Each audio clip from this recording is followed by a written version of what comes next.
This warm-up game is called Steal the Bacon. Players will stand far away from a set of anything that you like, and the players on go will then try and run and try and steal one piece of bacon from the pile, run it back to their cone. Each player can only take one piece of bacon at a time before they bring it back to their cone. The next step to this warm-up is to have the players do the same step, but now backwards towards the bacon, still only grabbing one piece and then bringing it back to their cone.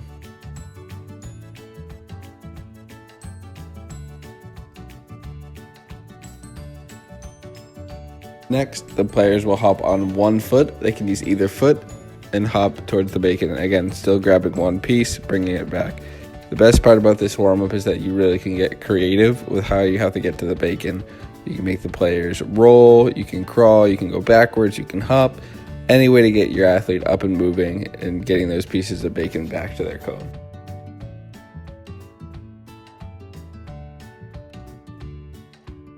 Our next game is a very simple game called Flip the Cone.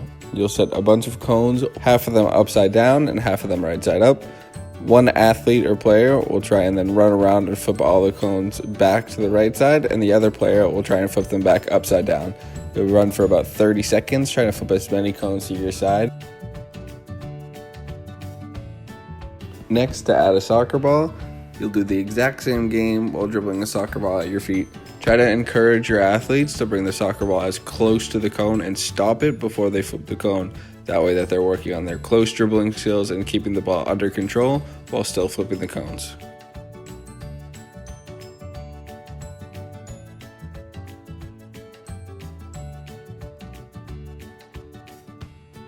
Our last game that we have for you today is called Sleepy Giant. The setup to the game is very similar to Steal the Bacon. You'll set up a bunch of cones, pennies, t-shirts, socks as far away from the athletes as possible, and you'll have the sleeping giant sleep inside the middle of where the cones are. The athletes will then try and sneak to try and grab a cone without making any noise or as little noise as possible. If the giant wakes up and sees the player moving, then the players have to turn and run back to the cone without getting tagged. You can then play the same game with a soccer ball, where the athlete now has to dribble the soccer ball as close to the giant as they can before stealing a piece of treasure. The ball has to be completely stopped for the giant to go back to sleep. If the ball or the player is moving, then the giant can wake up and try and chase you away from his treasure.